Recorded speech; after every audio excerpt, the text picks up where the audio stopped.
on. There's so many buttons I gotta hit. Oh, to even get that off? Because you ignored me last week when I asked you to get those off, and you just left them. I was like, okay. It was just Like, trying come to do on, too man. many These things things. are just, I don't even know. He said he first. All right, Brian, I see you. Brian Green, where you from, man? Where you from? Tell us where you from. Okay. What you like. All right. So let me Assuming you turn. can hear us. Are we live now? Yeah, Can you we're hear what we're I'm we're saying? live. I'm We're pre-show still, so we appreciate you being here and getting ready for us because we got some stuff, man. Ryan Fowler coming in. Howard Richards, if you don't know who he is, man, I didn't even. You know what? I don't even know how I missed it last time that he was a first round draft pick. I totally missed that, we got people but that's rolling in. good to Well, know. okay. Do you want to go ahead? Oh shoot. Do you want to go ahead and roll this intro? Let's do it, man. It's time to go. All right.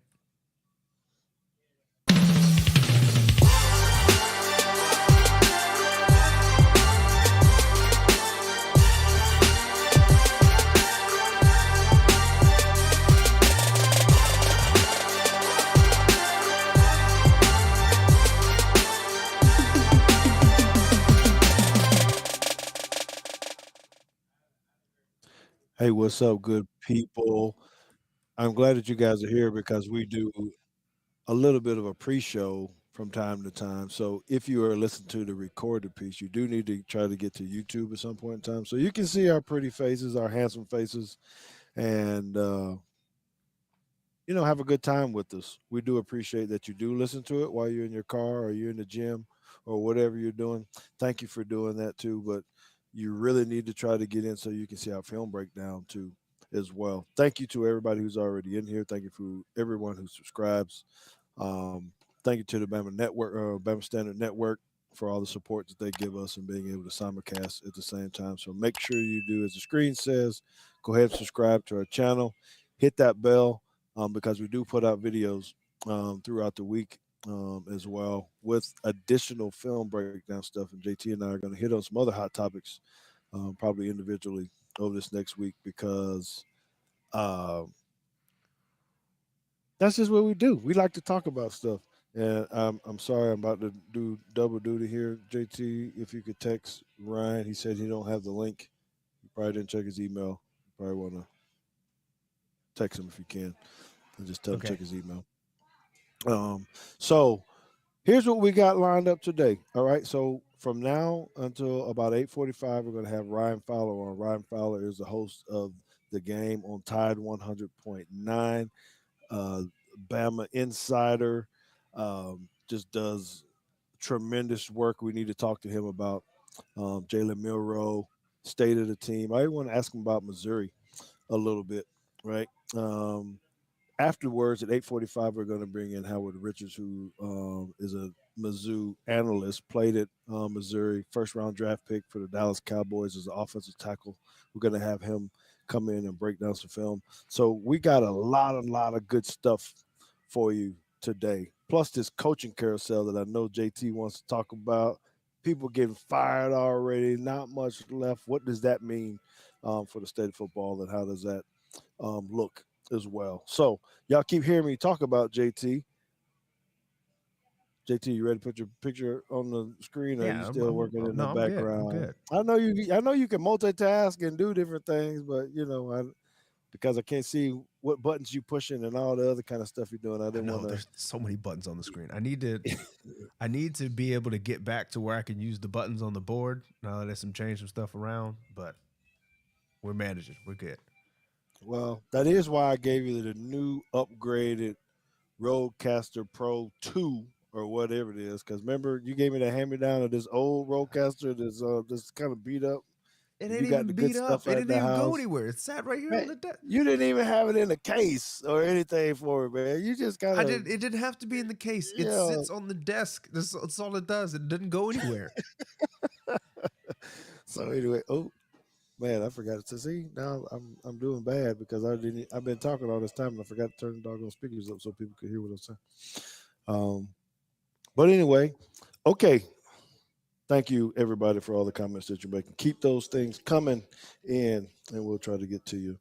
Um, from time to time, JT does pay really, really good attention to that. So, JT, before we get in this piece, as we're waiting on Ryan, I want to ask you about what you thought about the rankings that came out. Bama still at 8, right? If you can Yeah. think about maybe I need, I, I've been seeing a lot of different things. Like people felt like we should be further up than that. I don't Why? necessarily believe So someone's that. gonna have to explain that to me. I don't. You got a little bit of a problem, because you, you can't really be ahead of Texas, right? Can't be ahead of Texas, period, right? Since we lost head to head in So you got Georgia, Ohio State, Michigan. Who's that for? I forget. I'm missing somebody. Florida uh, State, yes. all undefeated. Then you got Washington at 5, who's undefeated. The only one that you could really be like, hey, um, maybe Oregon shouldn't be at Oregon. 6, but Oregon's only loss is to Washington on the road in a close game, and Alabama lost at home by double digits. So, and look, I mean, we all know what actually happened in the USF game, but you can't look like that against USF. Like they had a hole to climb out of. So it will all work itself out if they run the table and win the SEC championship. Then they're in. Do you think that is an automatic in, even with because you could still have potentially 4 undefeated teams? I think in front of Who you would have? no You could 3. no, you can't You could because have Michigan you and could Ohio have State have to 3. play each other. So one of those has to lose. You would have beaten Georgia. So that's 2 undefeated that's out. The only ones would be left is either Michigan, Ohio State, Florida State, and Washington if they don't lose, and Okay, then but they would everybody else all has be one loss. wait, but they would all have to lose to someone ranked very high. That meaning Yes. if Michigan and Ohio State play, one of them's going to lose. You're making an assumption that one of them is going to drop out of the top 4, right? We're making that assumption. Georgia, Alabama, I get it. If we beat them, does that still mean Georgia is going to drop out of the top 4? Florida State, I don't know who can beat Florida State. So so JB says seems like Bama should just play a cupcake schedule like Georgia. Um, sure. Um, it's we definitely live in a world where you are what your record says you are, which I don't agree with. Um, but sure, but I think the problem is if you play a cupcake schedule like Georgia, then you get the championship and lose, you got a problem. However, Georgia did redeem themselves because they played and beat the mess out of Ole Miss, which is something that we didn't do. You know, you got those common opponents. Ole Miss is Ole Miss is at number 9, and they beat them by 40 something points. Um, what else we got in here? Justin says, doesn't the committee also or supposed to look at how a particular team is playing in this moment? Yes, but you It's still not you the only still thing. lost to you still lost to Texas. Like you have a team that's in contention, and you drop that game at home. Um, you should take into consideration what they look like right now, but you also have to take into consideration the, um, as they say, the body of work. Okay. Ryan is here. Can we text this? Oh, he's in now. Yeah, Ryan's Okay. here. He's trying to figure out, I think, how to how to orient his phone. Is he in his car again with Yes, the he looks like sunroof I well, you can't see him on the screen yet, open? Like, but he looks like he just came back from hunting. Maybe got a little Duck Dynasty vibe going on right now. You know, we miss our man because I want to get his take on this too, if we could, before we dive into some other stuff. So, and I know we're hearing a lot of people talk about these non-conference games and all that's going to change next year with this new structure and the with the way. pods. Yes, so I don't know if there's going to be a way for the SEC teams to schedule a walk in the park kind of schedule. We're dealing with this now. What does it say? Is Ryan trying to log in from a leapfrog? Uh, Yeah, that's I that don't know. laptop that Tinsley has, her little pink one that she's carrying around all the time. Mm. Okay. Well, So NFC Boy says, I don't think it's an automatic at all if Georgia loses to Bama and nobody else loses. Um, you can, but I would agree with you, but it is impossible for two of the current four teams to not have a loss in that scenario. hold- am I hearing bathwater or what am I hearing? That's probably Ryan. Ryan on his way back from What? his OnlyFans date. Let's go ahead. What Let's just that go ahead and is? get him in here. He's a little sideways, but Yeah, he can do it. I don't know what I was here, but where's the NFC boys from? I like, I'm just attracted to the name just because I don't know if when he says NFC boys is if he's talking about the Dallas Cowboys or if he's just talking about the NFC in general because it doesn't say Cowboys. So I'm kind of curious to see if he's a Cowboys fan. What's up, Ryan? There it is. You get almost. You almost got it. Yeah, you, you're trying to tell me I've been had too many Heinekens because you're laying on your side right now. I might need to help him out. Ryan, can you hear You us? I'm going to take No, that as a not no. yet. Okay. Mhm. Well then, till Okay. then, we'll hide him and Figure out what's going on. Okay. I can hear him though. I don't know if I yeah, can I hear can his hear him phone too, moving but around. I can't. I don't think he can hear us yet. Can't mute him. So NFC Uh, Boy says his sons are Nathan Calhoun and Fontaine. NFC North Bama, okay. but he's a All big right. Dallas fan.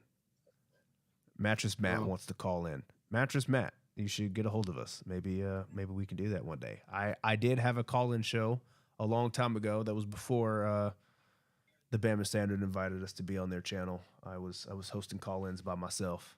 Um, so maybe we'll do that hold another on. time. You slipped that in on me. I don't remember. Or you You talking were about I no, missed you were or something gone, you and you did? you told me I had to do it myself. And I had Ed come on, and I had the guy from the Oregon fan that was when the Yeah, the Pac-12 one that's died. supposed to be sending me a helmet or some shoes or something. Yeah, we need to hit him up because he still owes me some stuff. He's probably living on cloud nine though, since Oregon is still up there. So I don't even know which the big games are if there's somebody that can lose. Washington should have lost last week They should to have, USC. Um, but there's a they couple other didn't. close games. I thought we had a little bit of chance, and that's what scares me the most, man. I'm not really sure if we're gonna get the break that we need. I mean, I don't know. I know what you're saying about the one losses. I don't know. I don't know if there's so much Bama hatred that even if we win the SEC, or they're gonna Well, I with mean, the the loss. the way I just look at it is you do have the loss to Texas, but if you get the loss from Michigan or Ohio State and you beat Georgia, you will have a win over the number one ranked team. You will have a conference championship. You will have a ranked win over LSU, Ole Miss. I'm missing somebody in there. There's another ranked win in there somewhere.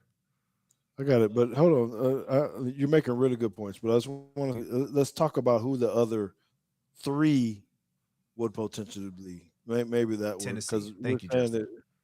that if Texas, no one's going to be Texas. I don't know who they play going to play in the championship, but who's are they going to have to play? Who are they going to have to play in their championship? I don't even. Probably Their Oklahoma. conference is all messed up. It was going to be So, Oklahoma State. Well, I don't know. Kansas State. It could be Kansas State, which they almost lost to already.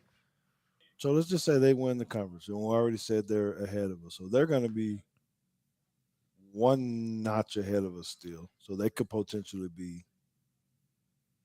in the top four for winning their conference. Right?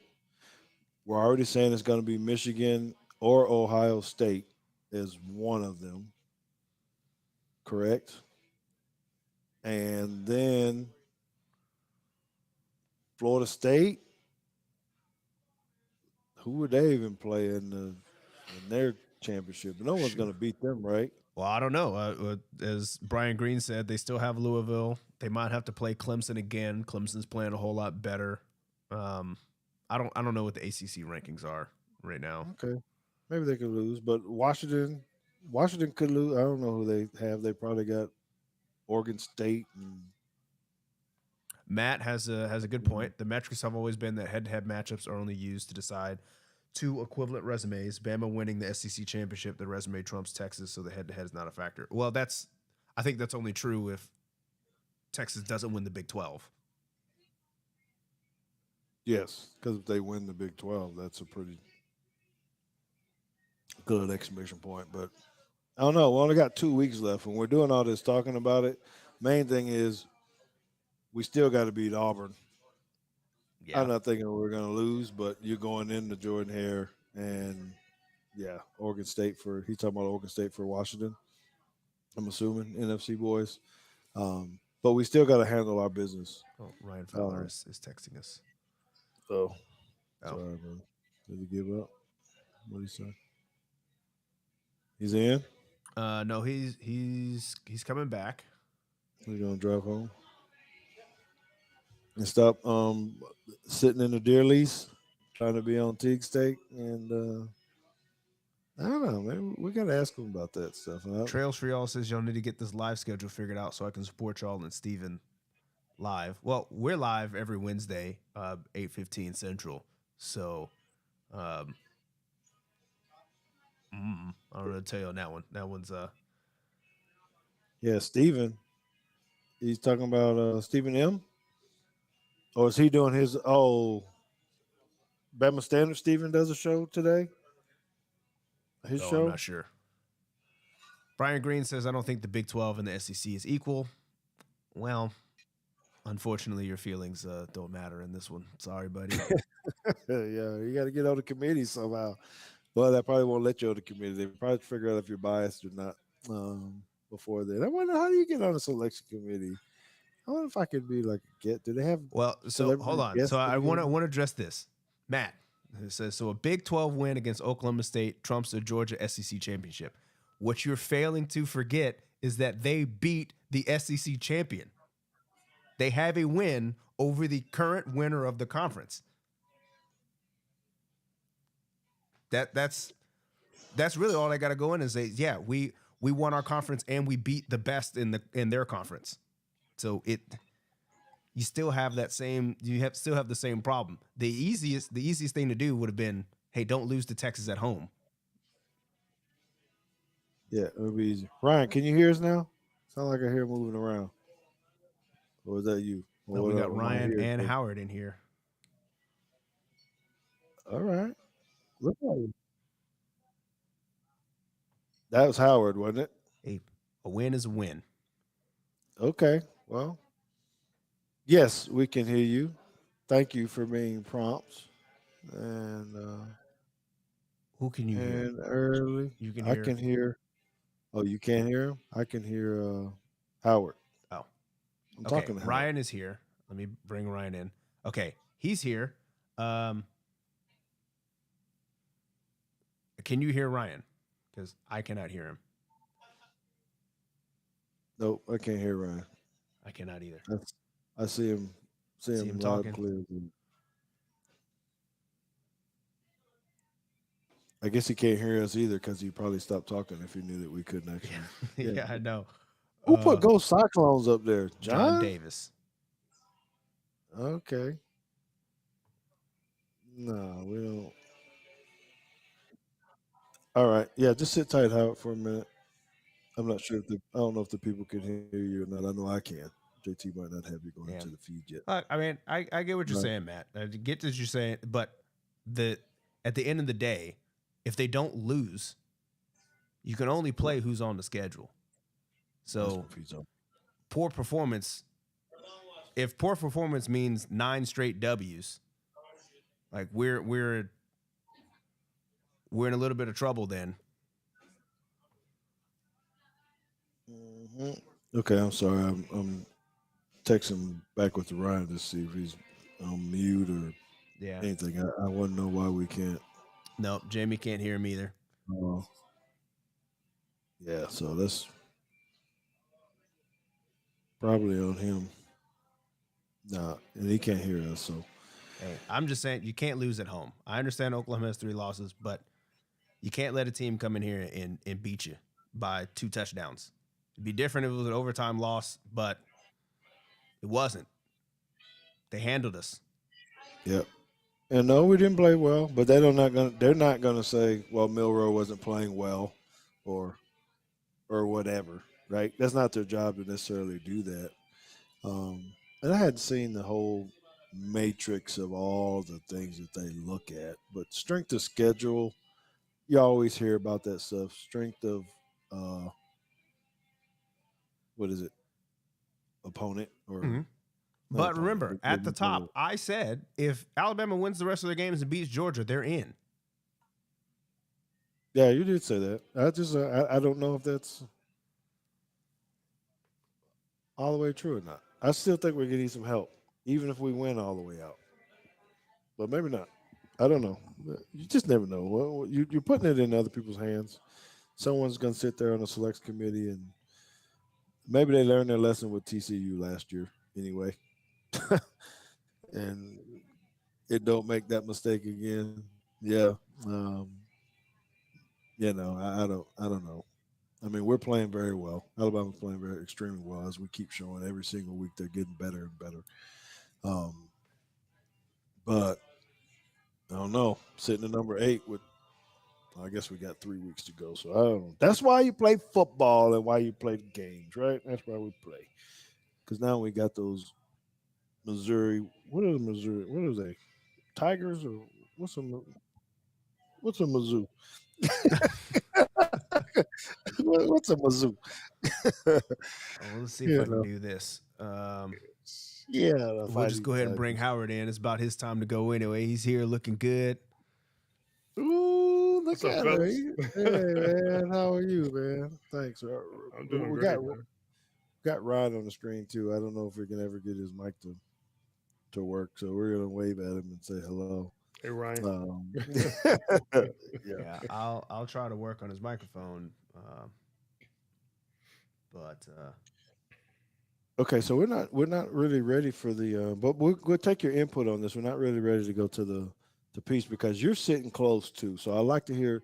So let me tell you, Howard Richards, right, played at Mizzou, was a first round draft pick for the Dallas Cowboys in 1991. Played 81, 81. 81. I'm sorry, 81. You're not that young, right?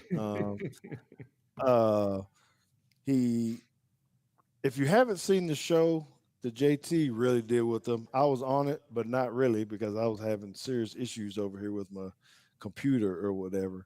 Um, this guy served for our government in the CIA. This just it still blows my mind on how that actually all kind of happened.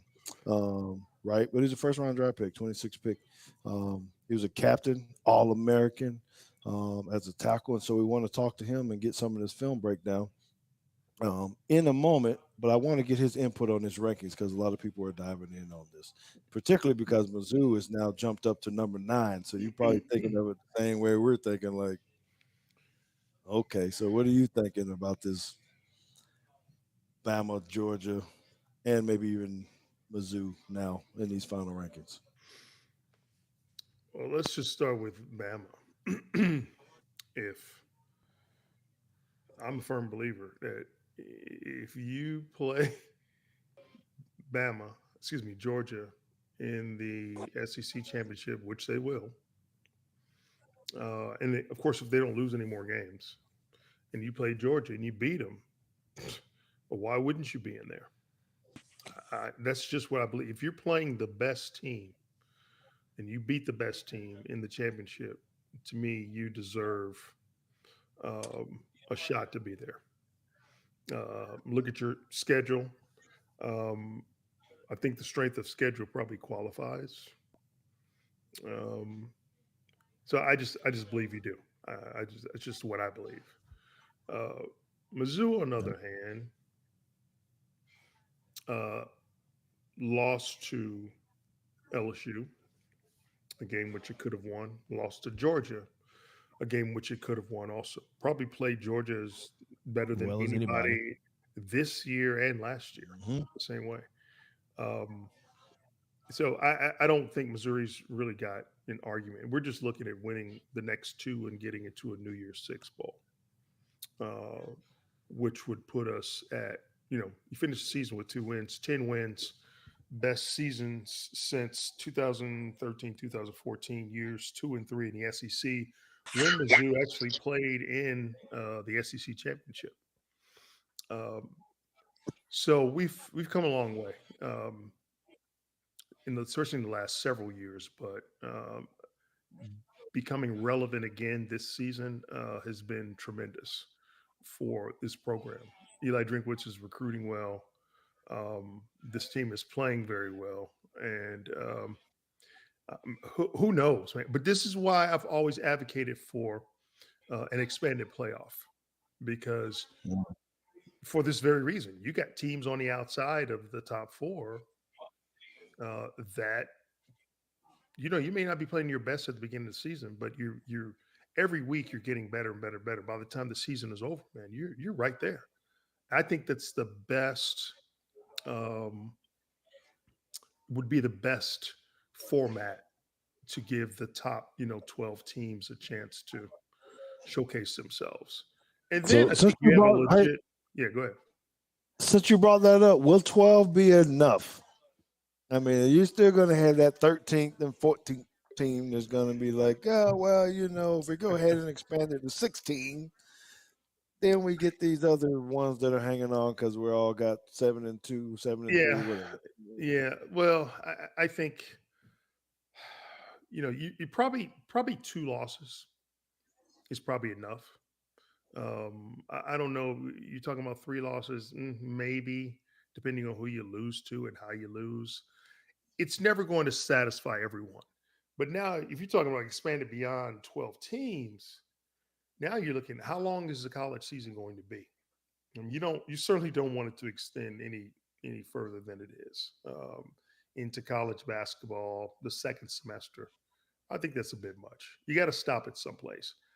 I think I'd be happy with 12 teams and just say, at least for the foreseeable future, I think that'll be fine. Just from Well, my standpoint. I think there's going to be more teams in the SEC that start losing 2 or 3 games with the new I pod, agree. I agree. whatever. And we're I going to be said that. knocking each other up. I said that very thing. I said you're going to see super conferences. Yeah, and even though the SEC says we're done for now, expanding at 16, 20 or 24 teams is not out of the realm of possibility. It's not going to happen next year, the next few years. But you look at them to add another 2 teams, 4 teams within the next 5 years. Florida State, Clemson. I was about to say, North, somebody coming from the ACC over. oh yeah. North Carolina. Um, it's going to happen. I I think it's going to happen. I just don't know when it's going to happen, but eventually it will. Especially if those teams keep playing the way that they are. If they're playing at near the top of their conferences, um, the SEC is going to be. It's like, oh, we need to get them before the Big Ten does or the Big 12 does. And geographically speaking, those teams are right there, right? Florida State, Clemson. You're talking about South Carolina, Florida. It doesn't do anything to travel at all to add those teams. And you're Oh, talking about that's a hot take right there. yeah. Sorry, that's a hot take right there. The That playoffs should is. be I think conference that is. I championship. think you'll run into other problems. Well, there's always going to be Yeah, problems. Notre Dame can never get in. Well, that to me that's not a problem. Getting a conference. Notre Dame might be invited to the SEC also. They could be part of that as well. How long do you want to stay an independent? Oh, they're gonna stay an independent as long as it because they have no They don't revenue have to share any sharing and they TV got their money. own TV Yeah. network. They gonna stay. But will that continue That's fair. beyond? That's what we don't know. I mean, look at how much money is being paid out now. And will they still do that to an independent? I just feel that it's going to change at some point. And they're going to say, we can't be paying all this money to one team. They need to be a part of this whole landscape, some way, shape, form, or fashion. All right. Yeah, Well, while we're we'll in see. here, before we get into film and all that kind of stuff, we do have to talk about the giant hole that's in the SEC of Texas A&M not having a head coach anymore, Okay. which I think we all saw this coming. Just maybe not this week. Yeah. Maybe at the end of the year. Maybe after the recruiting cycle was over. Then Well, I fire. can talk about why they do it now. We can talk about that. Go too. for it. All right. Are we on now? Yeah. Oh, good. Okay. We've been on. We've been on. Oh. Yeah, No. everybody listening to you. Okay. So the reason you do it now, think about the early recruiting period. If you can identify a coach right away, that may help flip some of those guys that are sitting on the fence that maybe had been considering other schools. And if they get the coach that they want, whoever that may be, it may help them with some of their recruits that might want to sign in the early signing period. That's reason because the longer you wait, there will be other firings. I'm not sure who's going to fire their coach. Well, just let me do a little tangent there because there have been other firings, right? Well, certainly another one in the SEC. Yes, Zach Mississippi Arnett. State's coach is gone after just 11 games, which I don't know how I feel about that one. But then you also had the Mississippi State's job is still open because they had to fire Mel Tucker with cause. Northwestern's job is open because they had to fire Pat Fitzgerald with cause. Brady Hoke just quit. Resigned. He up and retired. So San Diego State's open, and Boise State has also opened up theirs as well. So you got the snowball. The avalanche is rolling for teams to start firing their coaches. Yeah. Yep. It is. It is. My question is, can you actually go hire? I don't know what the rules. What does it say? Can you actually announce a coaches at another school, or do you have to find someone who's out there and is free? So you fire now, but you can't go poach another coach from a current team, right? I don't think you can Legally. during the season. Correct. Until the regular season is over. I think that's what the rules state. At the FBS level, I believe. Now, once that final game is played, it's all bets are off after game number 12 is played. I think that's the way the rules read. Well, But you got to be ready to. You got to be ready to announce then. Right. I would think, but that's the problem. You already know they're having backroom talks. Then. Oh yeah, yeah. Well, every AD allegedly has in his or her back pocket, that list of names that are, with phone numbers and phone numbers of their agents to call, once it looks like they're about to make that move.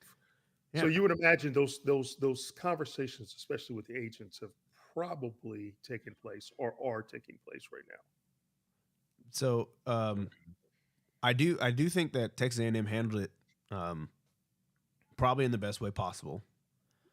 Justin was talking about how they did it before playing LSU last year, and then they upset LSU and then bought them more time, which I did say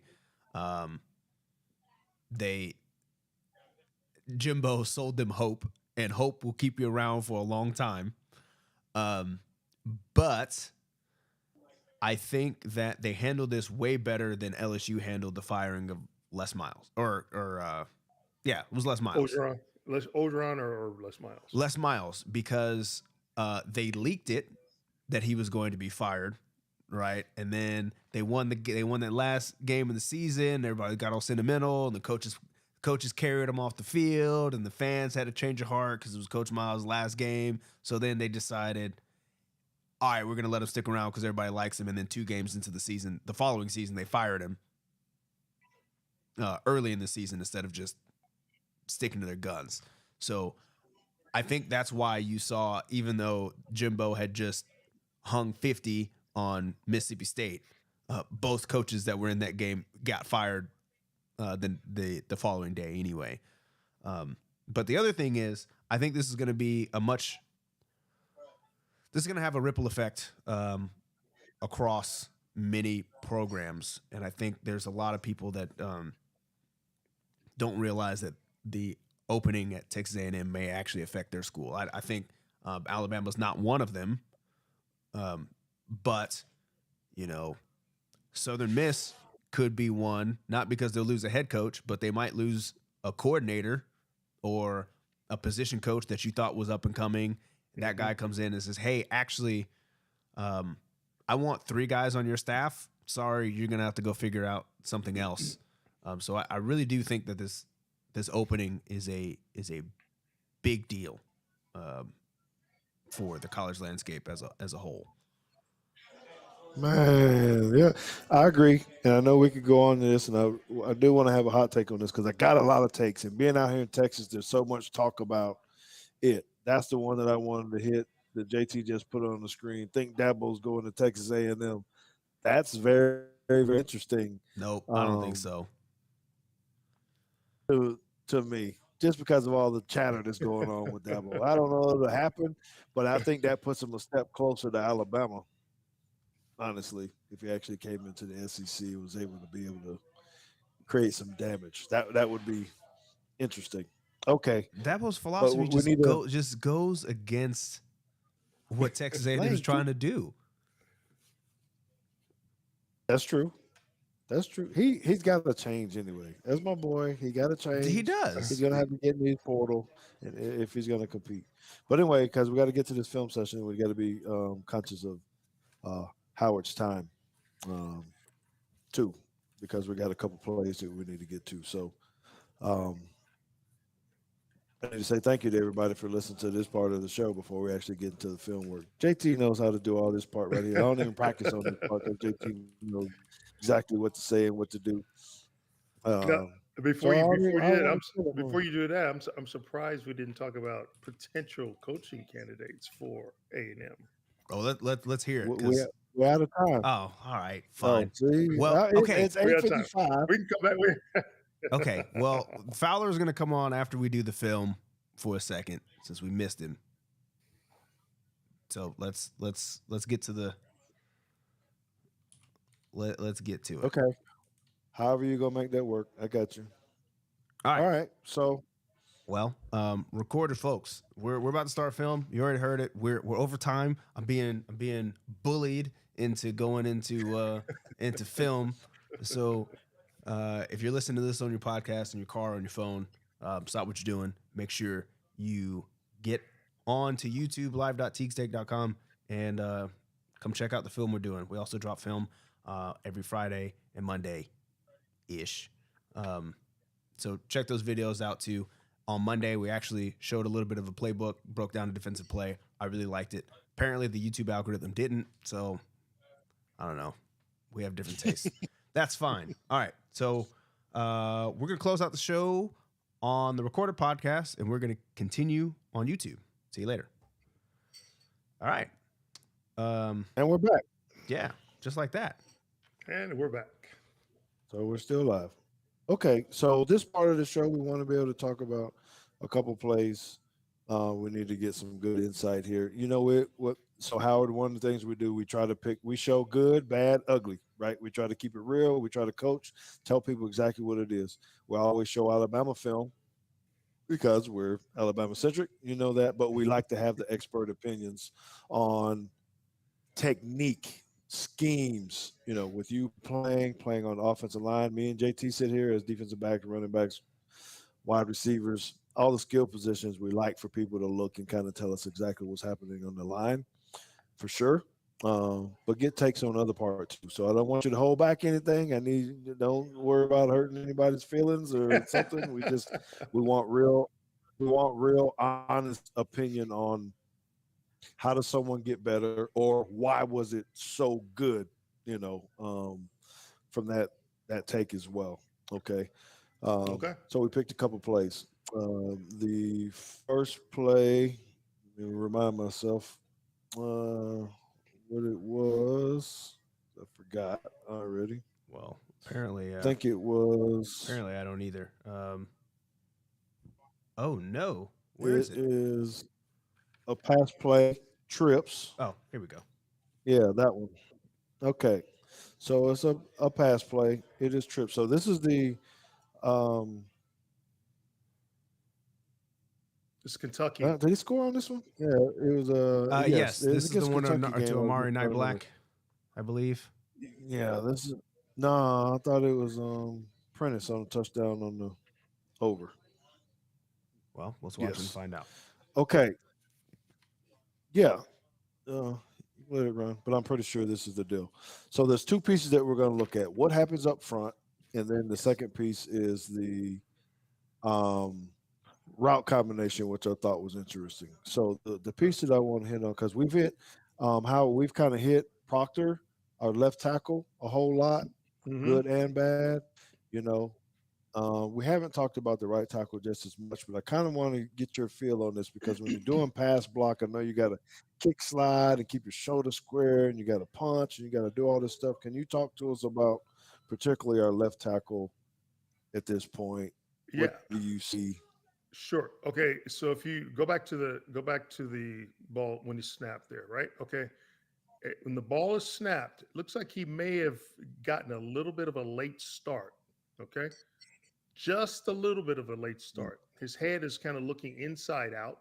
But what he does is you advance it, he allows his left leg, he opens up, I think, too wide, right? And that mm, allows that rusher, that edge rusher, to get to his outside shoulder, forcing him to turn into Melroe. So he's going to press Melroe a lot sooner because his hips and his feet are open too much. He needs to be a little, probably another 6 or 8 inches closed, if you will, so that he can now run that defensive end deeper upfield. So if you let it run, you'll see what happens, how he squeezes. See that? He squeezes. Now, and let's look at the right tackle real quick, and then I'll talk about the quarterback, what's good there, and I'll talk about the middle three, what's good there. Let's go to the right tackle. Start it all over. Oh, okay. so run it back to it again. Yeah. So the right tackle, his kick step is more out. He goes more lateral. I think that's good initially. Okay. Now let it run a little more. Now see the spin move, he handles it relatively well. His butt is down, his head is up. So he's in good position to block that spin move. All right. And you let it run a Mm, little bit more. He's got to engage him after that spin a little bit sooner, but that's a lot better technique on the right side than it is on the left side. Now, where the quarterback is really good, he can feel and probably see the pressure on his front side, on his right side. This is why blocking as a left tackle is more difficult because the quarterback typically can't feel or can't see that pressure. That's why you always have your best athlete along the offensive line as your left tackle because he's usually facing the opposing team's very best pass rusher most of the time. But what Melrose does here in feeling that pressure, you see he steps up, he climbs that pocket, and he's able to do that first and foremost because the middle three, the center and the two guards, have that middle. They have neutralized the pass rush right at the line of scrimmage. That gives Melrose a lot of yeah, room to head move. step up and either move left or right. He's obviously looking downfield to get rid of the football. He's got plenty of room to do it. If he doesn't throw it, he's got plenty of room to scramble if he wants to, whether he wants to scramble right or left. But it's excellent on the quarterback for moving in the pocket, climbing up and moving to his right, and excellent by the middle three. Not bad by the tackles. I mean, they're facing two pretty good pass rushers, but they do get help from the quarterback who's cognizant of the pass rush. So let me ask you this, because me and JT and JT, you can jump in on this too. We were always talking about defensive backs, and when they open up, is that Ryan that we hear opening doors or something Oh, that I hear? maybe Um,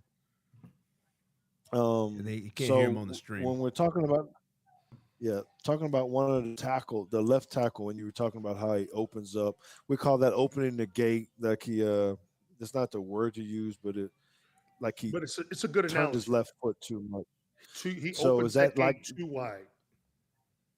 yeah, okay, so it's the same Think about this. concept of It should be he more at a 45-degree angle and pushing along that diagonal instead of opening the gate with his left leg and left hip too soon.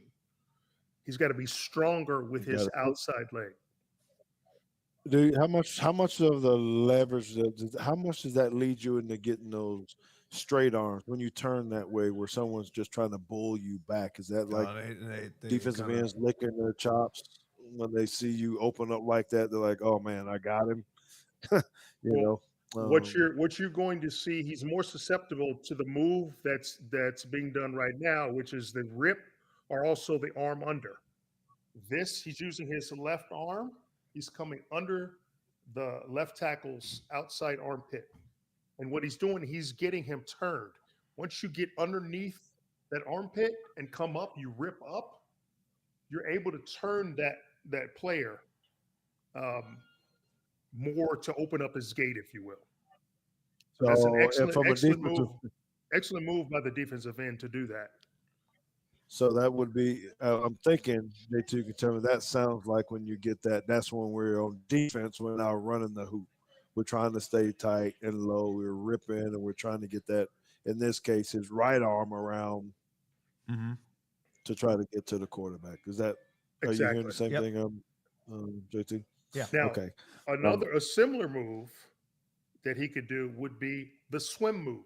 So the defensive end could take his right hand on the left tackle's outside shoulder and then go over the top to go around him if he's got that kind of speed.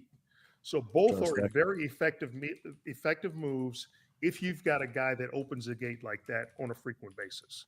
Those would be the first Okay. two primary moves that I would use on this left tackle. Okay. Now I have one more question about the line before we get to the back end or front end, whatever of the offense. So you're talking about the left tackle versus the right tackle. I'm going to try to put that in context. I think that changes if you got a left-handed quarterback versus a right-handed quarterback. You're going to say if you're playing Tua, he's a left-handed quarterback. You want your most athletic guy at right tackle The at right that tackle. point. Is that Correct. right? That is exactly right. Okay.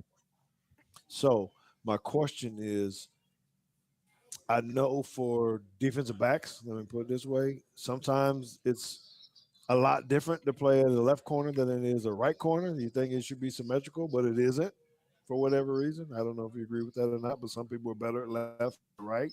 So what about that in this sense with a tackle? Is it just mirrored? If you can play left, you can play right, or not so much, or do you have to find someone that says, "Hey, I got a left-handed quarterback, so I got to find a right tackle that is special, that might be different from a left tackle." So in college, I played right tackle exclusively, never played another position. It wasn't until I went to Dallas and moved to left tackle and left guard and to then change the way I'm thinking, right? Because you've got to train your brain to think left handed. Now, initially, back in the old school, we weren't even playing with the left hand down. We were playing with the right hand down. But I had to go to my line coach, Jim Myers at the time, and said, coach, I think I'm at a disadvantage playing with my right hand down. It's causing me to false step, thereby it's making me late to get on blockers. So what I want to do is move to my left hand down on the left side. You don't see any left hand down right tackles, do you? You've never seen that. There's always the right hand down. So I had to, when I switched to the left side, I had to train my brain to think left handed. playing. You were still at Valley Ranch when you were at the Cowboys, so that Hmm. facility was built in '85 when I was still there. So those racquetball courts, I used to play handball, and I used to really focus on my left hand, swatting that handball with my left hand. Not so much racquetball, but handball. Thinking left-handed. Brush my teeth left-handed. When I still had hair then, I was brushing and combing my hair left handed, opening doors left handed, doing everything left handed to start, even trying to write left handed, to train my brain to think left handed to the point where it got comfortable in a left handed stance.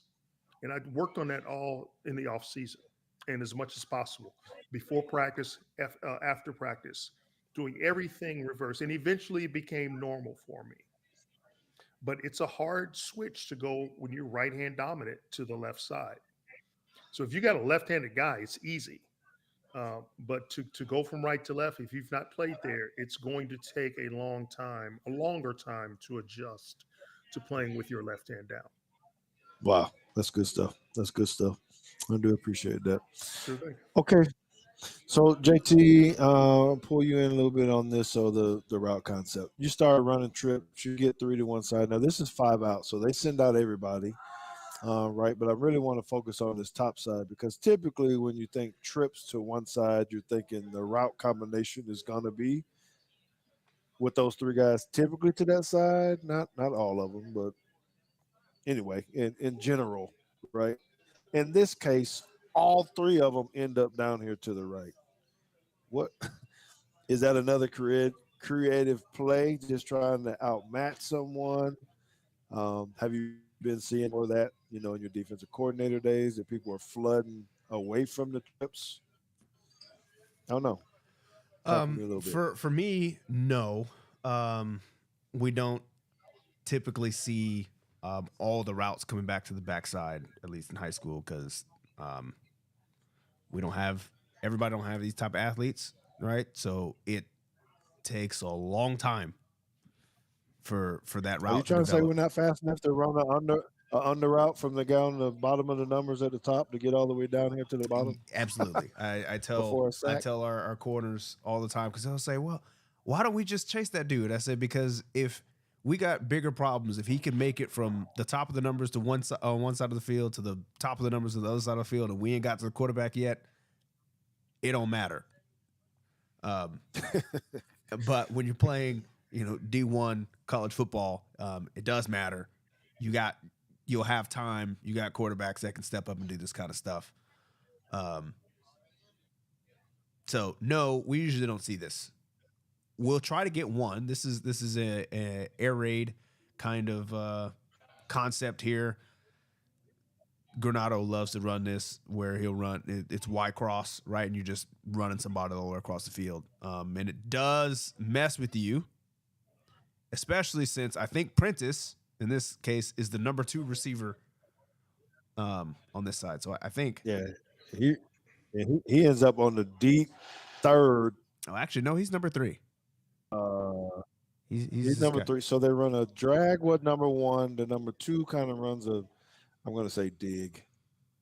He's the middle guy, and then Prentice goes on the deep over. Yes, Yeah. So forgot you had your fancy drawing tool. I don't know what coverage they're in. It's hard to tell because they look like they've actually Oh, running 3 I high. thought you were giving me a beer, man. Yeah, So I don't actually know who's oh yeah, responsible I'm for this good. I'm guy sorry. here.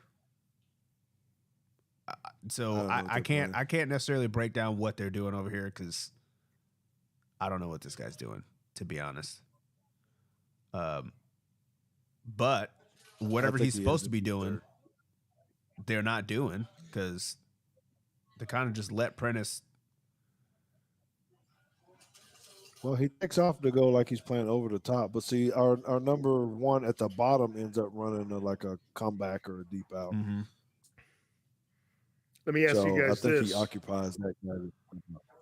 how much Mhm. does Milroe leaving the pocket affect what the DBs do? It seems like they get frozen Yeah, as they well, start to so see him thinking he's going to run it. So how much does it affect what they are supposed to be doing or what they're actually doing? Because him leaving the pocket is not supposed to affect what they're supposed to be doing. Right, right. It always does. There's always Mhm. one who's like, "Ooh, got a good quarterback," and I just gotta go get it. leaves. So that I'm sure The that does happen. rule, We the can't see the whole thing here, but I'm sure somebody does start running up and they're not supposed to be. And next thing you because know, the you rule is you're not supposed to start going to the quarterback in the secondary unless you know he's actually crossed the line of scrimmage. Mhm, mhm. Right, right. That's a good point. Even if he's approaching it, you can't go. But he's so far behind everybody. It's just like they weren't even looking at him. I don't know what the hell they're looking at, but B Jamin asked, did Milroe have many checkdowns open in this game? I don't know. um, man, it He's was got really one kind of here. total domination. You can't see He him because has our he has faces are in some the way, but checkdowns. He was throwing it short early. It seems like they're still trying to get him comfortable with trying to hit the short to mid range passes without always going deep, even though well, that's the his one he strength. I threw think. to Brian Robinson, not Brian Robinson, is that his name? No, I'm sorry, Roydale Williams. Um, Mhm. that was You went that was back a a check couple down. years, man. Yeah, Yeah, I did. right. Yeah, I did. My bad. About 2 Yeah. years. Okay, well, so I really like this play. One, because of the way that offensive line blocked. I'm glad you talked about this, but also I thought the pass concept, and we run a lot of that where we run a deep over. It might not be all three, but we do send somebody over opposite third a lot because if that corner to the short side, weak side, if he starts biting up on a comeback or something, we're going to run behind him. So I think it's pretty genius. Okay, Now, so if this you want next to talk play. about good play design, this one, this one will mess with you. All right, well, tell me what you're thinking about it. We'll go ahead and get into this play before we hit Howard up. Tell me why you like it, JT. I love Maybe this you want to tell play people what it is. as an offense. I hate it as a defense coordinator because your linebacker is going to be wrong. You're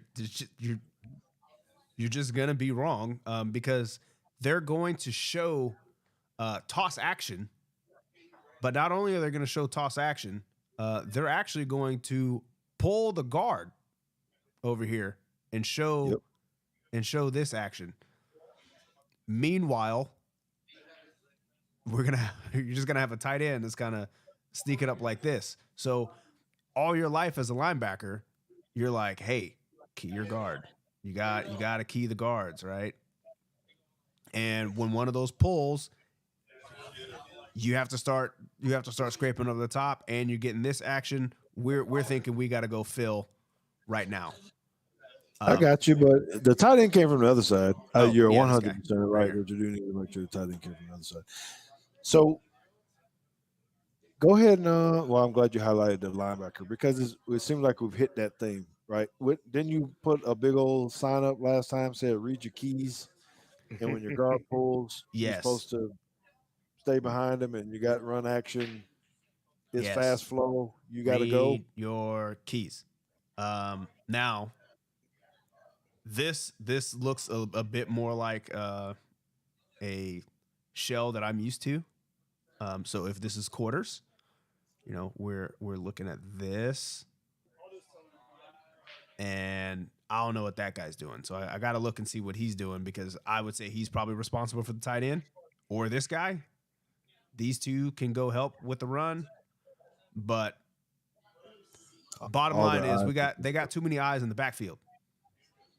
and this is where I'm going to get to Howard Hmm. in a minute. But you can see how fast they're going. At least the three guys. If you can circle those three, the two linebackers and that I don't know what he is, robber safety kind of guy. They're all taking off to go get the running back. Yeah, that's one, that's two, and him. They're all going fast flow right now, which is kind of ain't none of them wide receivers trying to block anybody. So Yeah, I also want to look I at don't the. know. So one of the things that I don't particularly understand, because we don't necessarily line up like this to a tight end, right? So it looks like this defensive end still is probably in a 5, not a 7, Yeah, it's probably right. He's which shaded. He's shaded just outside the tackle. yeah. Yeah. So I mean, I like to put this guy in a 7 because his job is to hit the tight end, Hit the tight end. He but doesn't. If he's in nobody a hits the 7, tight yeah, end. right, right. If he's in a 7, right. Yeah, Now, can I jump in here? go for it. Yeah, let's do it. So if you go back to this point right here. So that's if I can see it from my screen, it's a basically it's a 4-man front. Yes. And whether you've got this near outside linebacker or this safety here, your robber, tiger, whatever you want to call this guy, yeah, one of those guys has to be responsible for the tight end at the beginning. Now, here's the thing in the SEC, and I think in a lot of college football that they do in the NFL and don't do in college. And one team in college has mastered this; they figured it out, and that team is Georgia because they recognize that college defenses typically don't touch the tight end. And I don't know if that's because many tight ends typically are used primarily as blockers, but when you've got a guy that's got 4.6 to 4.4 speed at the tight end position and has got good hands and runs good routes, you better be hitting him coming off the line of scrimmage. And they don't touch him, right? And Brock Bowers from Georgia has made a living because no one pays attention to him. He's got good speed. He's got great hands. He's great after the catch. And Georgia's Mike Bobo has figured it out with this team. But you got to start there. You got to get your hands on this guy. He's an eligible receiver. So you Yep. got to pay attention to him Mhm. somewhere. Either if you're not going to hit him, you better pick him up, his first few steps off the line of scrimmage. But no one does that. He fakes like he's going to block this this backer there, but then he turns and quickly just kind of runs in a little modified seam route. But what sells the play is Here the it is. offensive line, Yeah, right? all right, all right. All right. Now get to it, baby. Give us a scoop. What are we doing here? How you sell a running play They're on a selling pass it play? because it looks like this play action pass, right? You see the play action, the fake pitch by the quarterback to the running back. It's a fake pitch. The line looks like they're blocking a run play. The right guard pulls left. He's checking for outside blitz there or anything else. He's going to get his head on a swivel.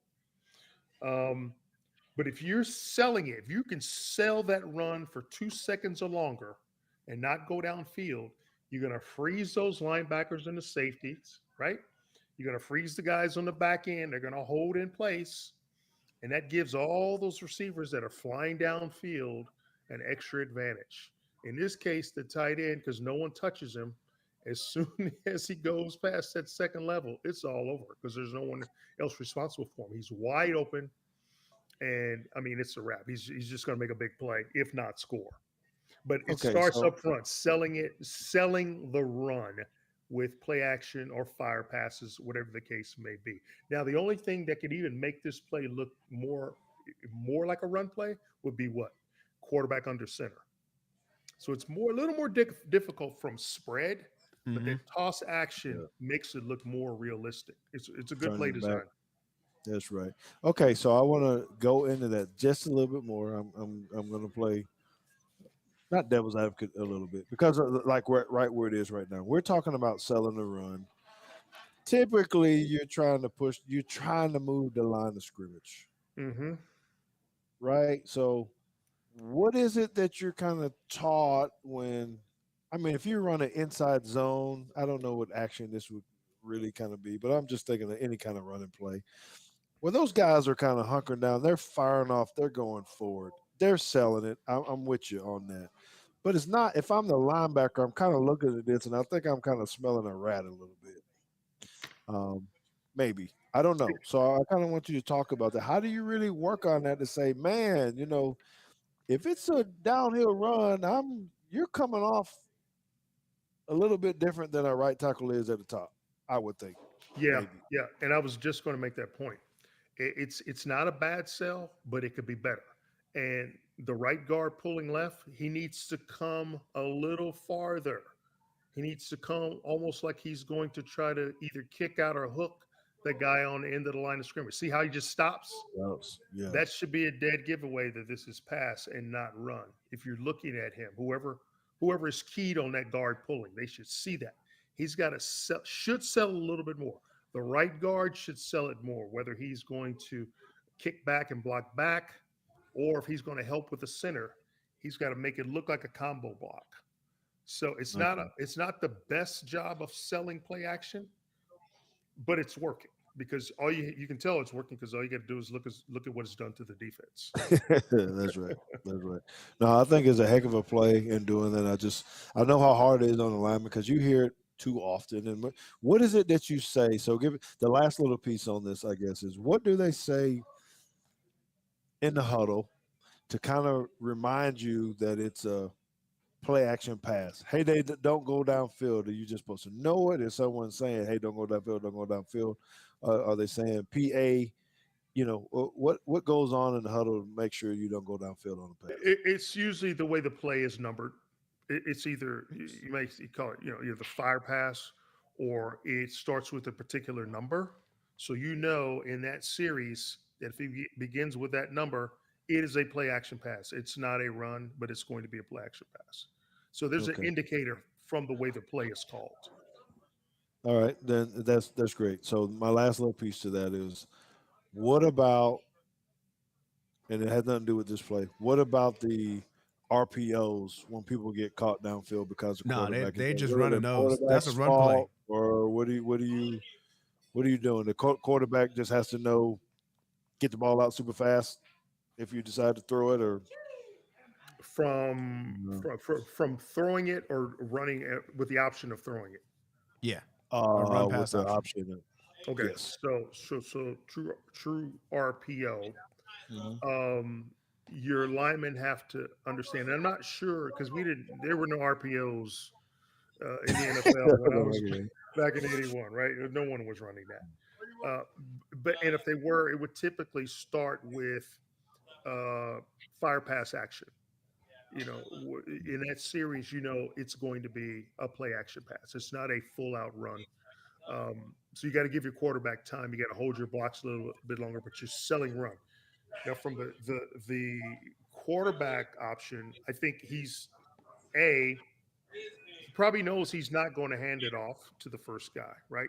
So he's either going to pull it and run it, or he's going to look downfield at whatever key it is, whether it's a quick slant or a go route or whatever the case may be. I'm not sure what the keys are there, but he's got a key that he's looking at to determine whether he's going to pull it or run it. My guess is that it might be run first. He's probably going to read the guy that's got the setting the edge, Mhm. and if he comes at him so hard, he's probably got Give to it. he's got to give it or pitch it, one way or the other. If that guy Yeah. doesn't come, he can still go through with his fake. And then if he sees that guy open downfield, whether it's a go or open slant, he's going to get rid of it because you Mhm. covered on the line of scrimmage because the guys are rocking or blocking play action and not pass protection. So they're not setting back, still trying to sell run at the outset. All right. Well, excellent. And I want to say to Mr. True to it, we appreciate you for being in and listening. We hope that you continue to return every single week because this is what we do. We try to give you the best knowledge and information and teach the game as much as possible because we can watch it as former players and we kind of see what's going on. But this is really key about what Teague's take is and what we're really involved to. We want to bring you stats and opinions and all this, but we want to bring you the game of football by having great guests like Mr. Howard Richards to come in and help us, particularly what's going on up front. So, round of applause to Howard Richards for giving us a great um, insight. I love it. I love it. Yeah. So, thank Before you we again. I go, know we, before we yeah. go, I have a question for you. So this is something that kind of bugs me when I am looking at a team that throws a lot of slant routes, right? And your DBs are playing, whether they're covering outside receivers or guys in the slot. Why don't they take away? Why don't they shade more to the inside, especially when you know they're going to run slants? Why would you not shade? And then so the guy wants to face that. He wants to give him that outside quarter. But why do you give him the other three quarters of the field to do what he does? Why JT, wouldn't you just start? I see JT's face. You want to get at that right now, or what do you want to do for I say something? I would love to hear this. I want to hear from a defensive back's perspective because it'll Well, help. It'll help me in my broadcast. well, yeah, but you know, you're not gonna get much help from me because I don't know either. What are we doing? Now, I do understand in a sense, like if it's trips, if you got trips because of how a lot of teams are playing trips. The front side of the trips. Yes, the front side of trips. That number two receiver, they do a lot of times play outside leverage on that. I don't I don't like to base out of that because of what you just said. You're giving up quick slants, RPOs, all that kind of stuff, especially if you're saying, hey, well, I'm supposed to have help with the slant from my linebacker, but you get run action and that linebacker steps up, there's a big glance window. But outside of that, I don't know. I don't have no good answers for you because that irritates me to no end. Well, Well, I and was I think. watching. Oh, I was just gonna say. go Go ahead, ahead. George. No, no. Go ahead, brother. You're the I, guest. You got the floor. I was going. Yeah, I'm just watching in the Missouri Tennessee game. The outside receivers ran a number of slants, and our guy and they what Tennessee does with their outside receivers, they line up outside the numbers. Yes. I mean, they are wide, right? So I don't know if they feel that being wide, and if you can beat that guy to the inside, it gives you even more room to either you continue across the coverage, or you can then turn it up if you beat that guy after you catch the ball. No. But playing, you're giving up like 7/8 of the field by lining up head up on the guy, and you're off 8 yards. Why wouldn't you close that distance, say down to 5 yards or fewer, but then shade him, slightly towards his inside. So you've got a little bit a half step or a full step advantage once you know he's going to run that slant, and you can defend it better. I'm not worried about the outside. I can adjust to that outside eighth or whatever's left there. I'm worried more about trying to cover and cut off where most of the field is, where he can do the most damage. Okay, so let me hit on that. And the first, let me say, I don't know what is Sam talking about. I owe him $5. So what are you talking about? So to Howard, though, I want to say it is pretty complex. I hear what you're saying about these yardage and stuff about.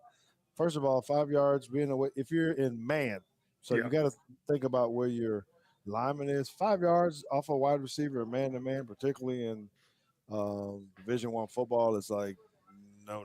That's kind of those dudes are too fast. You don't have time to react and all that kind of stuff. You can't do that. But I want to get back into JT because both of you guys are kind of hitting on same thing, kind of a problem area. Like, so think of it like how you're trying to disguise things. I'm with JT. When I was the defensive coordinator, I pretty much wanted my safety on the number two guy, particularly in trips, to be inside or somewhere in between 2 and 3, right? So you might not necessarily know if you're a man or zone or something, hmm but hmm it happens on what you do with your outside receiver. So what's like corner, because the quarterbacks are looking at that. So if you have him inside, and that's why I say it gets complicated, it can get too much because depending on where his split is, might give you a read or a tell. Are you really True. in man or in zone? So if hmm he's lined up inside to take the slant, that does leave other things available. Back shoulder fades. They're automatically going to think man. Maybe they then throw to the single receiver side because they know you're. I don't know. I'm just saying it's not as easy as we, in my opinion, to try to make that. But pretty much, if when teams like to run slants, and if there's Right. someone Mm-hmm. you got to tell that corner to, hey, tighten it up some, play for it. Make it the harder throw is to throw it outside. Outside. Slants That's are what I'm too talking damn about. easy to That's what throw. I'm talking about. That's exactly what I'm talking about. I mean, So, even when you know he's going to run a slant based on what you have seen in film study, when you well, know, if you just give yourself a little bit of an advantage, and I understand you can disguise it from time to time, but figure out. I mean, I just see too many successful slant plays. I mean, you're giving up. 8 yards on first down, like damn near every time. So I'm going to talk bad about myself, and so this is what I'm going to tell you on why I'm cautious about it, and I play devil's Yeah. advocate a little bit, right? Is because when I was playing with the Dallas Cowboys, I'm sorry, with the Green Bay Packers, and Michael Irvin, those guys used to love to run those slant plays a Right. lot in particular areas of the field, and I used to get tired of seeing it. And so as a safety, I was like, you know what? The next time they throw this damn slant, he's gonna pay for it. I'm gonna intercept it or Yep. something. Well, I don't know if Troy Aikman and Michael Irvin were in my mind and said this is about the time Mr. Teague is gonna jump on this slant. Yeah. So what they do? They ran a slant.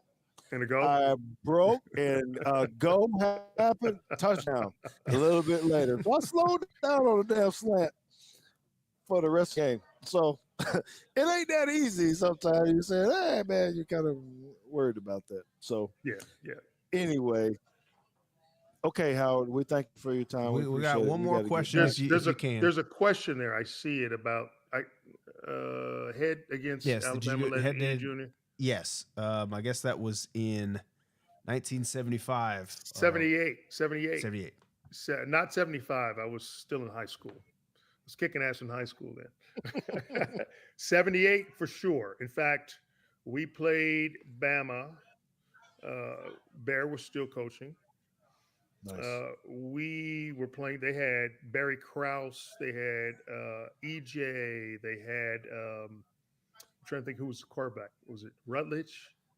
I'm trying to think who else You they had on got that a team. better memory than me. Yeah, but yes, EJ was on that team. EJ's a good friend of mine. In fact, we were on the preseason Playboy All America team together as well. We actually ended up leading. We were ahead at halftime. We scored 20 unanswered points in the first half, then turned it over in the second half, and they got us. It was a good game. It was hot, but that was kind of an epic game. But that was I absolutely went not head up against EJ, but we were on the field at the same time. Nice. Very nice. Well, we do appreciate that. And thank you for this. And I'm sorry. See, because I could do this all day long, I know. right? And I Yes, got to sir. be conscious of this too, JT and Ryan, a little bit. I may have to turn the sound off in the bar because at about 10 o'clock they start the karaoke and they're already starting to line up. They're doing this kind of stuff. Let's finish Well, our. I'm gonna have to turn the sound off here in a little while before I get body slapped by the karaoke crew. Yeah. No. But anyway, Howard, thank you for this, man, coming in and putting those knowledge to us. It means a lot. Don't mess with him because I think he knows how to shoot guns. It's part of a requirement for the CIA that you got to know how to shoot. So we appreciate it. You are a Teakster, sir, and we look forward to having you on again in the future. Always a pleasure, guys. Thank Love you. being on. So take care. Okay, thank you. Well, Ryan, can you hear us? Oh, I can hear you there we go. perfect. Can you guys hear me? Yes, we're rocking and rolling. Praise the cooking with Lord. gas. Hallelujah. You know, I got a little Pentecostal in me and with being able to hear, but you know, I was making out a check a couple of minutes ago. Where do I send the tuition for that football 101 interview that you just did? I mean, that is You can make it out to James Teague. We do $100 You know an hour. what? I thought you was for the great plug to the Teague Family Scholarship. He went straight to James Man. Teague. Yeah, Lord. I mean, that was incredible. I mean, I could sit there and listen to you guys break down. I love offensive line play. No, don't take this the wrong way. I love defensive play too, but just hearing those little tidbits that most of us don't understand. I'm saying, you know, most of us as all the media members. I mean, those are little things that you guys pick up on that most of us never do. So you guys may need to start charging tuition for this. I don't know if you know, you give a Hope Scholarship or something here, but valuable. I learned a lot in that couple of minutes listening to Howard. And plus, Thank he's you a very Dallas much. Cowboy guy. So he has to be great. Yeah. There's no bias there at all, is it? Right. So No, we no. appreciate that, man, because Yeah. we really like to do this, and we think that it's very valuable to people because they do want to know this information. So thank you guys for hanging in Absolutely. and Yeah. listening with us. And so we got to get back to you because I know JT has some specific questions that we kind of talked about pre-show that you were missing, that you need to maybe touch on with him a little bit, right, JT? The Mm-hmm. coaching uh, Coaching carousel. carousel. Yeah. So, as a media member yourself, who have you been hearing that could be candidates for this A&M job? Because as I keep reading more, it seems to be the understanding that Texas A&M probably already has their dude, and it's probably somebody that we heard of, but somebody that we don't think is actually going to leave where they're at. So I just kind of want to know what you guys think in your circle, because I know Lane Kiffin's name is going to come up. Lane Kiffin's going to get real close, so that he can get his raise at Ole Miss, just like he did with Auburn. He's a last Jimmy year. Sexton Oh yeah, or a client. oh, I mean, Yeah, so he's going to milk that money. You know, I like what you guys said about Dabo a couple of minutes ago. I think about that because, you know, it's one of those things that he could make that Clemson fan base appreciate him. And he's done things at Clemson that they're not accustomed to doing. Okay, I'm a Dabo fan, and I've always got a rhyme here in Tuscaloosa. You know, if Nick Saban retired tomorrow, and if Dabo says no, where do you go? I mean, I know that doesn't, you know, I'm not a poet, but it's, you know, you think about Dabo here at Alabama, because I think it'd be a fool not to call a guy like Dabo Swinney. I just think he's that great of a football coach. But well, I almost think that if he would flirt with Texas A&M simply just to make himself appreciated, to you know, and for Clemson fans, you got to realize you're Clemson. You're not Alabama. You're not some of these rich tradition programs. You know, you got to go back to the 80s when Danny Ford was able to win a national title. So I think Dabo could probably use it for some leverage there in South Carolina. I also like the Lane Kiffin side of things. When I look at Lane Kiffin, but see, that would be a good thing from an Alabama perspective, because if Lane Kiffin, his eyes are set on the Alabama job, he truly thinks that he would be a candidate if Nick Saban retired.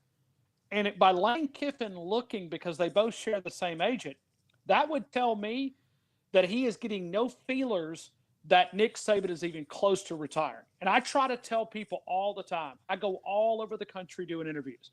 And the number one question I'm asked, when does Nick Saban retire? Well, I've tried to tell people, it's not close. He's not close. I don't see a slowdown unless some kind of medical issue slipped up and he was forced to retire. I also think Texas A&M pretends to be something they're not. They've got a lot of money. But really, over the course of time, they're about a 7-5, 8-4 football team. I mean, think about it. From 2000, COVID year, when they went into that number 4 ranking in the college football playoffs, that was the first time, the highest rank that they have been ranked since 1939. Let that sink in.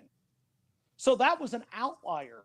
For them being in the top 5 is not a tradition.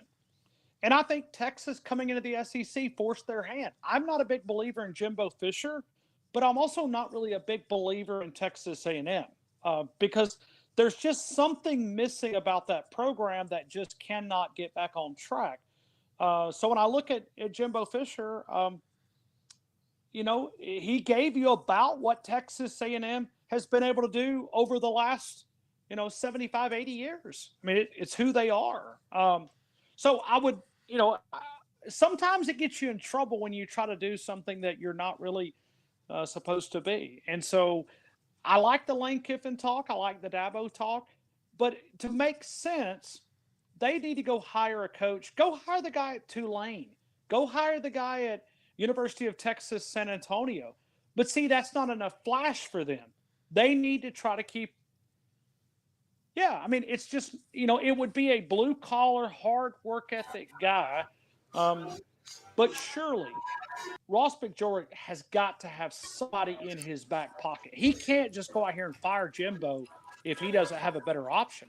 That gets a lot of ADs in trouble. Who's And a I think it better will get. option though? Like you said, are you just gonna try to go find young or smaller program? I'm with you. I don't know that the A&M folks are just, if it's not a big splash. I just see them. They got to be splashy. Yes, I can, JT. I don't know. Just listen to the fans. They're hungry, and you know what they're worried about? They're worried about the getting behind Texas out of all this Yes. kind of stuff. They're coming in. They don't do this. They seem like they're so worried about it. They're just worried. Man, Texas done passed us, and we can't do that. We got to win. So It I reminds me don't. so much of Auburn. It reminds me so much of Auburn because Auburn, if they would, and Charles Barkley said this on my show. He said, we're a great school. He said, but we gotta quit focusing on Alabama and just be Auburn. We're never going to be Alabama. Texas A&M, you're never going to be Texas. You're just not. I mean, it's not trying to be rude. It's just me trying to be honest. But Auburn, if Auburn would just be Auburn, they would be a consistent, 8, 9, 10 win season. But they don't. They try to be something they're not, and it gets them in trouble. It almost, it forces them to go through coaches like, I change underwear. I mean, it's when you think about Auburn and you think about Texas A&M, there's some similarities between those two programs and the mindset that they have behind the scenes. Well, Ryan, we didn't know that you wore underwear. We always heard you were Mr. Commando, and you just, whatever. You got the big beard and all the other kind of stuff. Just thought you were raw dogging it out there. But anyway, How'd you like the okay. way I got a little shot in at Auburn there? Did you like that, George? Yeah, I like that. I like that brand double, man. Hey, that's interesting right there, though, because the Giants suck. Yeah, he You mean got to be Brian about ready to Daboll? get out there. Yes. Yeah. He And gotta I be like ready to him as get a out there. coach. Got to know him a little bit in Tuscaloosa when he was here for that 1 year, the Alabama national title. What was that, 2017? I always liked him. And but I don't really see him as a college guy. I don't see think he him, wants. making his. I think he's happy with the NFL, and maybe Bill Belichick goes down to Tampa or Texas A&M. I saw today where the rumors are kind of buzzing up there with that legendary Hey, coach. well, So, Herm Edwards came down here. Okay. Can I ask something else? Because I know we're like way over time We now. are. Thank you, Ryan, for this. well, I don't go to bed until 11 o'clock. We can talk No, Alabama football until. me either. And I appreciate everybody for hanging in there with us too, because I do think this is a tremendous episode. I keep looking around. Y'all see me looking over my shoulder for those of you that are here, just because I have to rearrange in this place. I have to move tables and chairs, and people are looking around like, "Hey, that's my favorite seat that I got to sit in during the karaoke piece," and I'll pull from over there. So I'm like nervous, like, Do you "Hey do man, karaoke, George? no, but I do entertain. I do like to listen and people watch when they start it, because some of them are really good, and some of them have had too much to drink. I have the speaker turned down now, so they can't hear what I'm saying. So I'm safe for that standpoint. But anyway, I wanted to see if you can give us an update, because when I was watching this game, and when Milroe got hit in that hip, right? I know he ended up coming back and playing the rest of the game, but he had to have a bone bruise the way that he got hit. And I'm wondering if there's been any kind of talk or something about any kind of slow movement, not practicing as well, something. Did we escape? I don't think it's major, obviously, but it's something like that to where he may not be up to his best game this week. I haven't heard anything other than just a deep thigh bruise, and maybe that's what you were talking about with bone bruise. The one thing that when you think about, he's very transparent. I thought he did after the TV. It hurts. It hurts. What he said. He said it hurts. So when you look at him as a quarterback, that injury almost made a lot of people, not that they were already there, but we went from in the first part of the season of like, oh no, we got to find another quarterback, And now we're going, this guy goes down, and you're going, oh, man, there goes the season. There goes the season. Please get up. Please get up. Please get up. And he did. And that is a guy, I just know him as far as a leadership. I think you would have to cut his leg off for him because that's part of his respect that he gets from his teammates. Now, the other part of this that you have to consider, not that you're saying that stats and Heisman's and all this, but is Jalen Milroe not a Heisman winner? I was going to ask But you because you- you're a voter now, right? I am, and I've been a voter, I guess, for about 4 or 5 years. I think he deserves to be in New York City as a finalist. I'm not saying that he's going to win it. That's not what I'm saying. But when I look at Jalen Milroe's stats, look at them. They're starting to add up. You also have to remember he does not have that game against South Florida. So those numbers are, he's done that without playing. You know, he broke another school record on Saturday against Kentucky. I start thinking, okay, no, you don't want to put stats in front of injury. But if he needs another week because he's got 2 tough games at Auburn and then against Georgia, you need him to be 100%. You don't need it to be 95. You don't need to be 90. You need to be 100%. So all that could be calculated. But to answer your first question, I've not heard anything negative toward him. But I do know that Alabama's got the best medical trainer in the entire country in Jeff Allen. I know that you know him. He's a guy that if there's any way to get him to where he's feeling comfortable, I'd get him in, get the job done, and get him out of there. Let those other guys get some reps. But to answer your question, I think he'll be good to go. I'd be shocked if he's limited. But like I said, get in and get the job done, and get those backups some reps. I mean, he's played his butt off in the last month and a half. I think JT has a question for you that he's trying to get you to answer. It said, doesn't that situation remind you of when Blake Sims went down in 2014 against Florida? Oh, wow. I'd forgot about that. Yeah, it does. No, it's yeah. I mean, it's remarkable. And the guy in the media room, he wins that media room. And I know it's a small sample size, but when we ask him questions, he's very transparent. You can see why these teammates picked him to be our guy, right? Nick Saban always says the team picks the quarterback. Well, getting that small taste. Listen, I've covered them all in Tuscaloosa. I've covered Greg McElroy. I've covered A.J. McCarron. I've covered, Bryce and Tua and Jalen Hurts and also Jeff Coker. I've never seen anybody handle the media room as the way that he handles it. And I think it's just his personality. You see those in the post-game, media availability on the field when he, gives that roll tide and he's got that big smile. That's part of just who he is.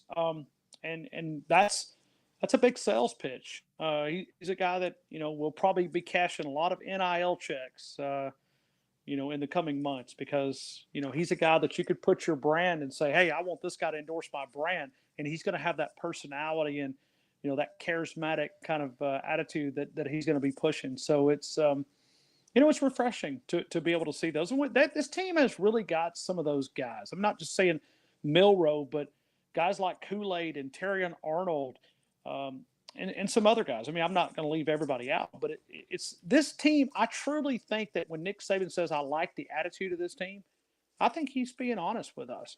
I think there's something different about this attitude in Tuscaloosa. And, they've wore that chip on their shoulder with all the doubts. And, they got a shirt. I'm not sure if you've seen it, but it says Lank, Lank, let all the naysayers know.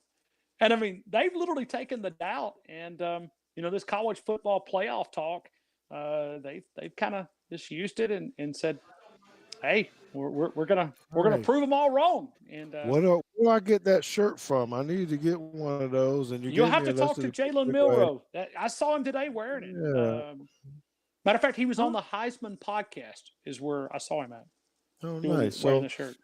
Here's going to be my last one if you guys are okay, unless JT finds some more questions here, because you kind of let me segue with about attitude and some people that you guys know. I think I posed this to JT before, maybe our guest last week, but I don't know.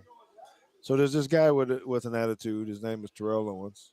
I think he played at UT Chattanooga. I'm He I'm did. wondering I'm wondering if he's going to come to the game um, this weekend. I know that he has some kind of tie to University of Alabama. I don't know what it is. I don't even inquire about it too much. But oftentimes we've seen him on the Bama sideline, standing there doing something. So I'm curious to see if he's going to show up to our game. Which sideline will he be on, Ryan and JT? Where does Terrell Owens go if he's at the game? He's not going to the Well, he's Chattanooga been side. wearing.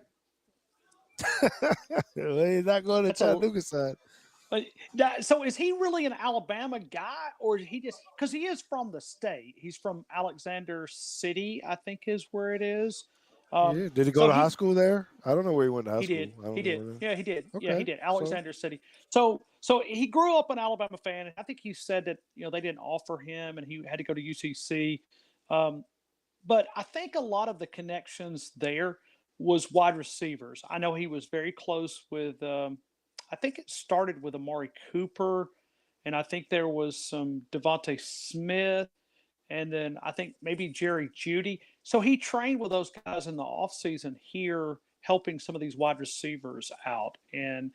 But I did think about that earlier. But I don't know if he's just trying to hitch his wagon to Alabama and be on the sidelines. It was kind of like Kid Rock. I saw Kid Rock at the LSU game, and I'm going, Kid Rock. I didn't realize he was such a big Alabama guy, but he was on the sidelines, and he's got a lot of cash, and we need some donations to get our collective up. So I guess they'll let anybody wear the shirt if you're gonna throw some cash out there. But hey, I heard you guys talking about college football selection. George, I'm on your team here. I have some doubts on this selection committee. Um, I'm not as confident in Alabama beating Georgia and being an automatic the four. We need to pull for Oregon State to beat Washington and then turn around and beat Oregon. So you got a lot of Oregon State fans in Tuscaloosa. I don't see Texas tripping up because, I guess Ames, Iowa this weekend against Iowa State could be a possible hiccup. But, I look at Oregon State. Some of these teams need to slide. And I've been on these teleconferences with this committee members. Last night I was on with Boo Corrigan, that is right there out of Grapevine, Texas, that was in the college football select. He's the chair of the selection committee. I don't know. I'm just reading between the lines. I don't think just a win against Georgia and beating Auburn and winning the SEC title, I'm just not really sure it's automatic. I'm nervous about this team not being there. Do they deserve? Yeah, they played some really good football, and I think they're playing as best as. You But I'm nervous. cannot convince me that a one-loss SEC champion doesn't get in, unless you have 4 undefeated teams in the SEC, undefeated in the SEC. I mean, think about that. I mean, that would be at that point it'd be 9-0 in the SEC. So, but here's the thing though, JT. Texas has got the head-to-head. If Washington goes undefeated, you're not going to jump over them. No, Texas has the advantage. So Florida State, if they win out, Michigan's going to win it. And Ohio State or Michigan is going to get in. It's just I don't think that will both put of us them at 5. That will put us at 5. I just, and that would be where we're at last year too. So I don't think the second in the Big Ten. I don't think a one loss. If you have a one-loss runner-up in the Big Ten and a one-loss SEC champion, I don't think you pick the one loss in the Big Ten. No, that's not what he said though. That's not what he said though, right? You said if Florida State, he said if he wins. If they win out, they're undefeated. They're in. That's one Ohio spot. State or Michigan. He said if Washington doesn't lose. Yeah, that's if 3. Washington. Right, and what was the other one? See, you've got Texas. Texas Texas is not. If Texas wins. Yeah, Yeah, and so Texas has got Iowa State this weekend, and then they end with Texas Tech. I don't know if that game's in Lubbock or Austin, but then you've also got the Big 12 championship, which would be like either. I mean, there's 3 teams that are fighting for that spot. Oklahoma State, if they win, they're in. So it would be Texas and Oklahoma State. Oklahoma State got hammered by Central Florida this weekend, 45-3. Mm-hmm. Texas, they got lucky to beat Oklahoma State. I don't believe in Oklahoma State. I'm not really a big Mike Gundy guy. So, but when you look at Oklahoma State, like who's going to challenge Texas? So to me, they're going to get one of these spots. Then Florida State, and then Washington. If they finish undefeated, I'm telling you, you need to pull for chaos in the Pac-12. You need Oregon State to beat Washington this weekend, and you need Oregon State to turn around and beat Oregon. And then who cares? Just let them drift away, and because I think they're kind of covering for the Pac-12. Now, the other part that I would back up on JT is last year they kind of got embarrassed with that, 65-7 beatdown from TCU that Georgia. So they need something to cover for their TV marketing friends, right? They need ratings. That's what drives college football. That's something that I think this committee got embarrassed last year. You know it who was I not think, a very competitive you know game. who I think is the TCU team? I think Washington is that team. Not because they're purple. I just think that they got a very good, they got Penix. Yeah, they're He's a doing half some team. good things, but I don't think they're No really defense. They don't play any ready. defense. They don't. Could you they imagine haven't. Jalen Milroe against that defense? Oh man, This we might off score that 60 points. I don't know if they would stop us on one possession. I don't really know if they would stop us on one possession. But I'm a gigantic fan of Michael Penix, and if I had to vote right now, I'd probably vote him as my. I voted him third last year in my Heisman finalist. I voted him third, and he didn't make it a Heisman finalist. But I like him as a quarterback, and Jaden Daniels at LSU is another guy that you got to consider, and that may hurt Milroe because he'll probably split the South region on votes. It may hurt Milroe a little bit, but I'm nervous about this committee. And hey, someone just said on the chat that T.O. has played at Benjamin Russell, so I apologize for that. But I knew it was. I think he grew up in Alexander City. So yeah, whatever. I'll let y'all handle that. I just thought that was good. I just want to make sure y'all have my back. And Ryan, if you're at the game and you see him out there messing around in the middle of the field for some reason, just go ahead and do what you do and handle up for me. You know what I'm saying? Smack talk. I can handle your small work. I can handle your small work. Have But you anyway, guys ever talked? Have y'all ever talked at all? no, only via social media and indirectly. Okay. At each other or through what's that other guy with cold ass balls? What's his name? Kevin Hart. Something like that. But he won't holler at me. So it's all good. But look, fellas, I okay. My time is up. If y'all want to hang out a little bit more, y'all can do that. Well, hey, listen, thanks for being patient with me. I don't know what I was doing wrong earlier. I could hear you guys perfect, so I apologize for that. But it's been a long day, and I'm ready for this season to either do it and let's go win a national title, or let's slide on out and let everybody else fight for our honor. But blocking Georgia would be forget about winning a national title. Blocking Georgia and keeping them from winning 3 in a row would be incredible. Yeah. Hey, Ryan, you're a radio man. When they turn on the music, that means you got to go, man. You got to go. It's the bumper music. Yeah, that's right. That's right. It only got so much time, so we want to thank you guys for listening to this show. Tune in every week, 8:15 p.m. Central Time, live on YouTube. It's Teague, and we're out. Peace.